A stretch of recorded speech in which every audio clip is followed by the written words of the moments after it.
રોજ મને કે દરબાર એક 20 ટન ભરીને રોજ ગાડી ખોપારીને આવે, ખોપારીની ડેલી 20 ટન ભરી અને ડેલી પછી સુરેન્દ્રનગર જિલ્લા આખામાં વતરે વિતરણ થતું હશે, પણ એ મને કે બાપુ રોજ 1 ટન એક ગાડી 20 ટન ખોપારી, 20 ટન એટલે 1000 મણ થયું ને। હવે 1000 મણ ખોપારી માણા આ ભેંસું ખાય છે કો? હવે 1000 મણ ખોપારી જો રોજ ઉપડતી હોય અને આ જો બંધ થઈ જાય બાપુ, આ રૂપિયા વધે કેટલા? હે તમે જુઓ તો ખરા વ્યસન વાહે છે બાપુ। અમારે ત્યાં 100 વીઘા પી ગયા, બોલો 100 વીઘા વહી જઈ, પાલટીમાં વહી જઈ અને ઈએ વહી ગયા। રડવાનું સાધન વી ગયું, રડનારા વી ગયા। હવે એ બાયું અને નાના નાના છોકરા બાપુ હું તો એક તમને હાથ જોડીને વિનંતી કરું છું કે વ્યસનમાં બાપુ છોડી દેજો। બાકી તમે વ્યસન છોડી દો ને 5 રૂપિયા બચશે તો મારા ઘરે તમે દેવા નથી આવવાના, પણ બાપુ એવા કુટુંબ જે બરબાદ થતા મેં જોયા છે ને, અને તમને ભરોસો ન હોય તો હાલો મારી યાર હું તમને દેખાડું કે આ જમીન એની, આ જમીન એની। એ જમીન વહી જઈ, રડનારા વી ગયા અને એ બાયુની છોકરાની બાપુ જે દશા છે ને ભેગું નહીં થાય। હું તો તમને સાચું કહું છું, હું એવું નથી કહેતો કે આ અમારે આ બીડીઓ ફીડીઓના લખણ છે એટલે અમારે બહુ લાંબુ નથી કહેવાતું। ઘણા અમને એમ કે બીડીઓ બંધ કરી દો ને એટલે આમાં બધું લાંબુ કહેવાતું નથી, પણ બીડીયું છે એ બહુ મોટી વાત નથી। અને હું ખટારો હાંકતો તેદું આ મારે લાકડું હલવાઈ ગયું છે, 2 પૈસાની બીડી મળતી હતી ને તેદું પીવું છું એટલે। અને આ રાતમાં બાપુ આખી રાતના ઉજાગરા હોય, કંઈક આધાર તો જોવે। અને ચા અને બીડી એક નોર્મલ છે, આ મારે ઘણા ને એવું થાય કે એમને છે એટલે નોર્મલ ગણે, પણ બીજું છે ને બાપુ અફીણ છે, દારૂ છે, દોડવા છે, આ બધું બાપુ અઘરું પડી જાય એવું છે। અને આપણે જો છોડી દઈશું ને તો આપણી પેઢી નહીં આ માર્ગે ચડે। અમે તો અહીંયા આગળ 3-3 4-4 પેઢીઓ જોતા આવી, બોલો। હવે છોકરા પાસે બાપા મગાવે 2 કોથળી લેતો આવજો, હવે છોકરો અહીંયા ટેસ્ટ કર્યા વગરનો રે શું? આમાં આપણે વાત કરી વ્યસન બાપુ, વ્યસન ખોટી વાત છે। ભલે આખી દુનિયા વ્યસની છે એટલે આપણે 5 જણા વચ્ચે બેહવા માટે ચા બીડીનું નોર્મલ વ્યસન રાખવું પડે, નકર પાછા આપણે હાવ માણામાં જ ન લાગી। કોઈ એમ કે હાલો ચા પીવો કે નથી પીતો, આલ્યો બીડી કે નથી પીતો, સોડા પીવો કે ના નથી પીતો, 10 વખત કે પછી કોઈ બોલાવે નહીં બેઠા હોય તો, એટલે એકાદું લખણ રાખવું પડે। માણાની લાઈનમાં રહેવા કંઈક તો કરવું પડે ને, કારણ કે દુનિયા છે આખી વ્યસન। પણ મારો કહેવાનો મીનિંગ એક આ ભોળાનાથની પ્રતિષ્ઠા છે।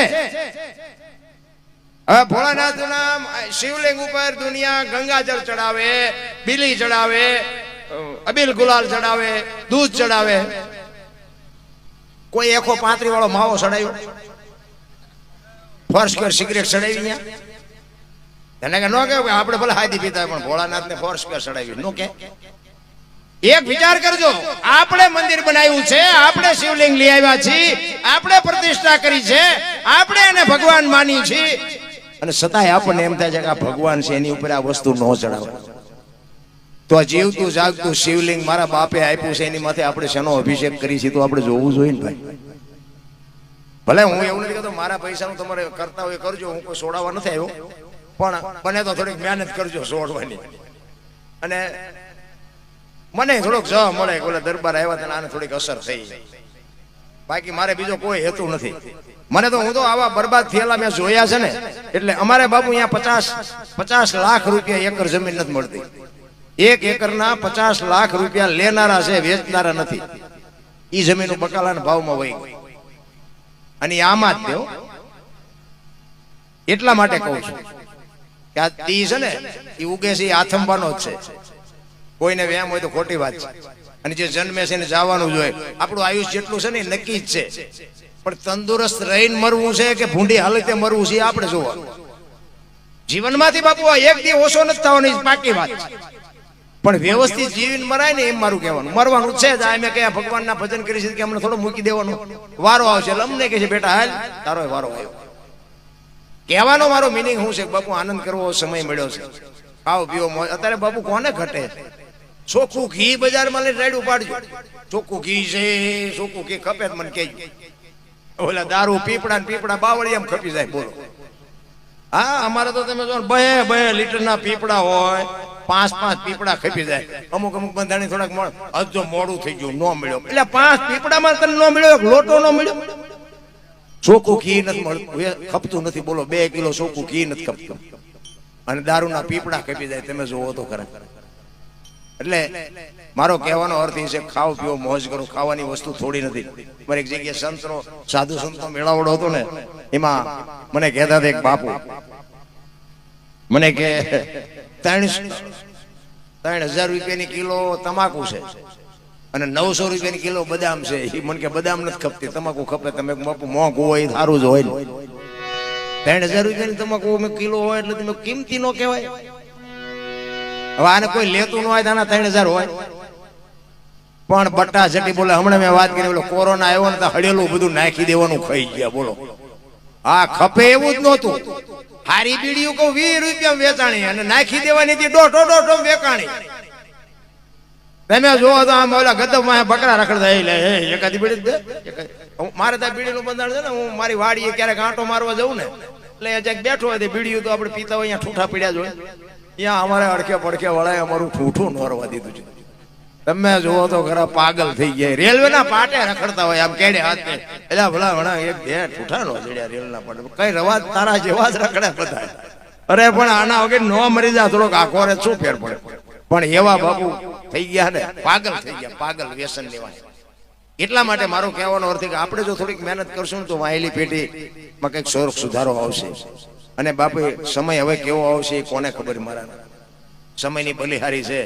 જો કંઈક આપણે સુધરશું તો જ આપણી પેઢીને કહી શકશું, નકર આપણે કહેવાનું કોઈ રાઈટ નથી. એમ કંઈક સમય મળે, કોઈક સંતનો પરચો મળી જાય, કંઈક ભજનનો બાપુ શેડો અડી જાય તો જ મેળ આવે એવું છે. એટલા માટે કે મારે માવજીભાઈની એક ફરમાઈશ છે, વેલનાથ બાપુના એક ભજન નહીં, એટલે એક લઈ લઉં. પછી તો કે અમારે હજી પલો લાંબો કાપવાનો છે અને ઉજાગરા ખૂબ કર્યા છે. મેં કીધું વારો નહીં આવે એટલે લાંબો રાઉન્ડ લીધો, તો એ પાછો લગાડ્યો. એટલે ઠીક છે, તમારો ભાવ અસાંજા ગિરિવર જા મોરલા કાકર પેટ ભરા વખત આવે ને બોલીએ તો હૈયા ફાટ મરા. ઓઢો જામ બાપુ છે ને કચ્છનો રાજા. એક ભાભી સ્ત્રી ચારિત્ર કરે અને એને દેશવટો અપાવે. દેશવટો આપ્યા પછી બાપુ ઇન્દ્રની અપસરાયું છે ને વરવા માટે બાપુ થનગનાટ કરે. અને ઈ ઓથલ નામની પદમણી અને ઈ ઓઢા જામની હારે લગ્ન કરે. ડુંગરના ગાળામાં રહે છે. 2 દીકરા જેસલ જખરો 2 દીકરા છે. અને હાડ બાપુ મીડો ગાજવાઓ, વાદળ બેવળ ચોવળ મીડા ચડવા, વીજળી મનાણી આભને ચીરવા, અને ફોરા મીડા પડવા, મોરલા ડોકના 3 કટકા કરીને મીડા બોલવા. કેવું બોલે. અને ઈ વખતે ઓઢો જામ બાપુ રોવા મીડ્યો. હો ભાઈ, ઓઢો ઈ પાણાની શિલા ઉપર બેહી અને ડળક આંખમાં આહુડા પડે અને દીકરા જોઈ ગયા. મારા બાપુ રડે છે. હોથલ પાસે જઈને કહે છે કે માં મારા બાપુ રડે છે, શું છે મને ખબર નથી.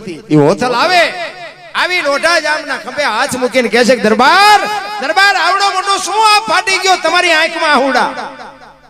એ કે એવું કાંઈ છે નહીં, પણ આ હાડ જામ્યો છે, વીજળી આપને ચીરે છે, મોરલા બોલે છે. મને એમ થાય કે મારી ભાભીએ મારી ઉપર કેવું સ્ત્રી ચારિત્ર કરીને મને દેશવટો અપાયો. આ મોરલા બોલે અને મને મારો વતન યાદ આવ્યો, મને મારો કચડો યાદ આવ્યો, એટલે મારી આંખમાં આહુડા આવ્યા. ઈ મને મોરલા બોલે ને વતન યાદ આવ્યો એમ કીધું.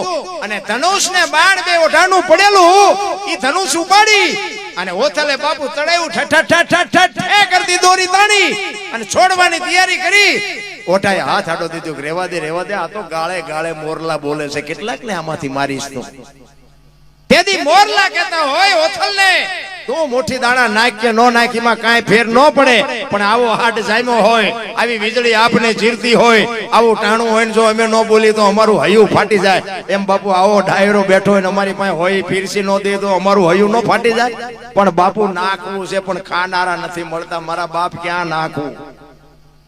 ક્યાંક જાય ને તો કોશું ઉગળી ગયો એમ બેઠા હોય બાપુ. આખી રાત હલે ચલે, નો દાંત કાઢે, નો ઊંચો હાથ કરે, નો રૂપિયો નાખે. આપણે અમે હમણાં એક જગ્યાએ ગયા હતા ને, ગરબા ગાયા, ભેળિયા ગાયા, ભજન ગાયા, વાતું કરી. આ તમારો આ ડાયરો હમણાં હતો ને, એ તો ડબ્બલ હતો. બહેનો ભાઈઓ તમે જુઓ ચીક્કા. મેં કીધું હારું અમે 3 જણા હતા ને, પણ એક વગાડતા તો પરસેવો વળી ગયો. પછી અમે હેઠે ઉતરે કે પ્રોગ્રામમાં મજા બહુ આવી. અરે કપાતરના કટકાઓ ઊંચો હાથ તો કરવો તો મજા આવી કરો, પણ હલતા નથી. અમને શું ખબર આ દોણામ જાય છે, નકર તો અમે મથા થઈ જઈએ. 11 વાગે ચાલુ કર્યું ને 1 વાગે તો અમે ગળે આવી ગયા. કીધું ભાગો હાલો, અમને દેવા હોય પૈસા દે, નો દે કઈ નહીં, આમાં શું ગાવું આપણે. દુકાનું તો બાપુ ક્યાં નખાય, ગરાગો અહીંયા નખાય, પણ હવે ખબર નથી પડતી શું કરવું. ભજન ને બાપુ છે ને, ભજન ની માટે તો બાપુ દુનિયાએ, મેં હમણાં વાત કરી હતી, ઘોડ બંગાળનો રાજા ગોપીચંદ ને 92 લાખ માળવાનો ધણી ભરતરી સાધુ બની ગયા. ભજનનો શું શેડો ઈડ્યો હોય છે રામ. આપણે બસ માથા હલાવીને હમણાં ઉભા થાય છે તો આમ નામ કંખેરી નાખશું, કાંઈ નહીં, ભલે કઈ નથી લઈ જાવ. ઈ ડખા છે.